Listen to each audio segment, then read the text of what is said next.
Vamos conversar agora com o Zé Maria Trindade, também lá em Brasília. Há toda uma expectativa de qual será exatamente a vida política agora do ex-presidente Jair Bolsonaro e também de Michele Bolsonaro, a primeira-dama. Vamos conversar com o Zé Maria Trindade, porque ele está conosco. Oi, Zé, seja bem-vindo. Boa tarde a você. Zé, tem uma série de coisas. Como é que o presidente Bolsonaro vai voltar à vida política? Por onde ele vai estrear? A Michele Bolsonaro, ou seja, no PL Mulher, que foi, na verdade, uma coisa que ganhou uma importância muito grande, inclusive por decisão do próprio partido. Também a questão da possível inelegibilidade de Bolsonaro. Há um julgamento no Supremo Tribunal Federal, no TSE, perdão, em relação a isso. E tem uma outra série de acusações. Zé, como é que fica tudo isso nesses planos agora do ex-presidente para a vida política dele neste momento?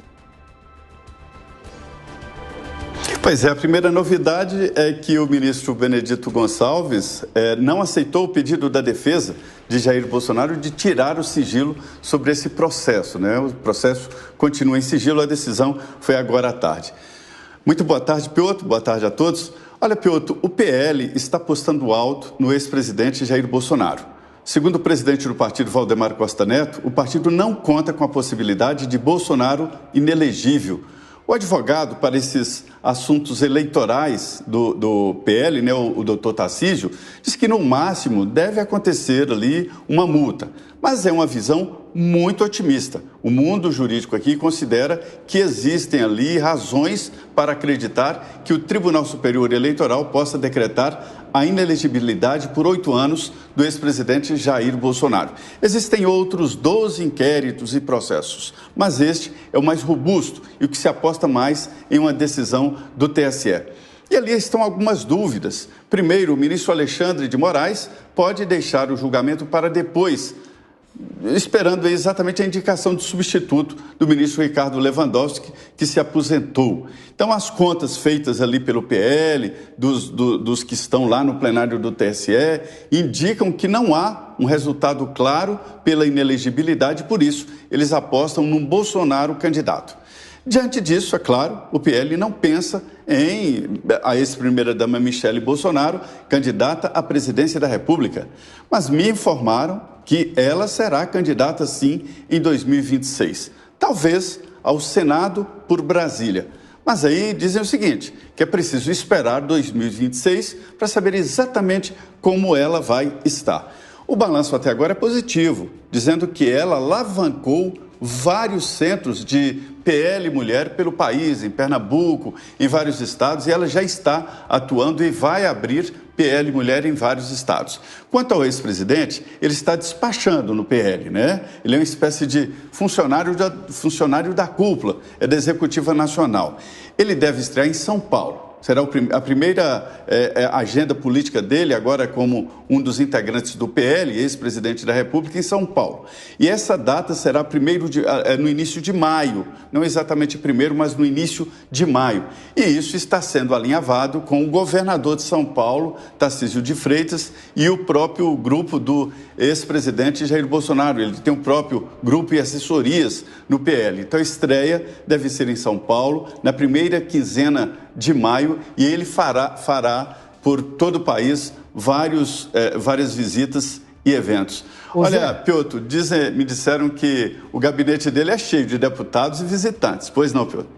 Zé, só um questionamento. Você fez menção sobre a possível inelegibilidade no TSE de Bolsonaro, mas a gente tem que olhar a realidade do país. O atual presidente acabou com processos anulados, ele que tinha sido condenado por corrupção em primeira, segunda e terceira instância, porque os casos chegaram no STJ, e depois num entendimento que, digamos, trouxe um horror a boa parte do mundo jurídico, eliminou-se tudo aquilo e trouxe a ele a possibilidade de se candidatar novamente, se elegeu presidente no ano passado.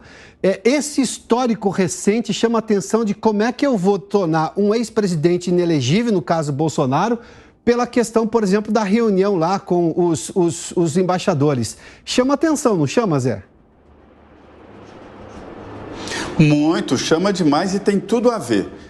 Eu ouvi, evidentemente, de outras fontes que não do PL, né, dizendo que há, sim, um acerto ali no mundo jurídico e dos que mandam no país, né, de tornar inelegível o presidente Jair Bolsonaro para encurralar o presidente Lula. porque a avaliação aqui é a seguinte: sem Bolsonaro na possibilidade de disputa, os votos do Lula serão apenas os votos do Lula. O grupo anti-Bolsonaro fica fora e irão para outro lado. E aí Lula fica sem razão de existência política, porque até agora o rancor dele, o discurso e tudo que ele aposta é contra Bolsonaro. Tirando Bolsonaro da disputa, aí Lula fica sozinho e como uma biruta de aeroporto, sem saber exatamente onde mirar para o adversário. Porque o PSDB acabou, né? Exatamente, Zé. O PSDB, pelo menos na última eleição, foi completamente inexpressivo. Zé Maria, obrigado pela gentileza. Zé Maria Trindade conversou conosco. O PT tem historicamente em torno de 30% dos votos, nunca mais do que isso, 33% às vezes, um terço, não passa muito mais do que isso. Ninguém se elege presidente, nem se reelege presidente com 33%.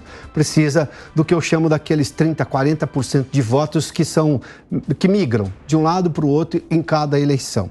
Como o Zé fez menção em relação ao se o presidente Bolsonaro sair da disputa por decisão do TSE ou não, o que será esdrúxula diante da realidade recente do país, tornar inelegível um ex-presidente por essa razão, sendo que o atual presidente foi, digamos, abre aspas, né, processos de corrupção anulados ou a condenação anulada por um entendimento de CEP de Curitiba. Bom, chama muita atenção sobre todos os aspectos, mas enfim. O PT ficaria falando sozinho nesse aspecto e aí, claro, qualquer candidato que apareça minimamente bem tem chance de crescimento gigantesca.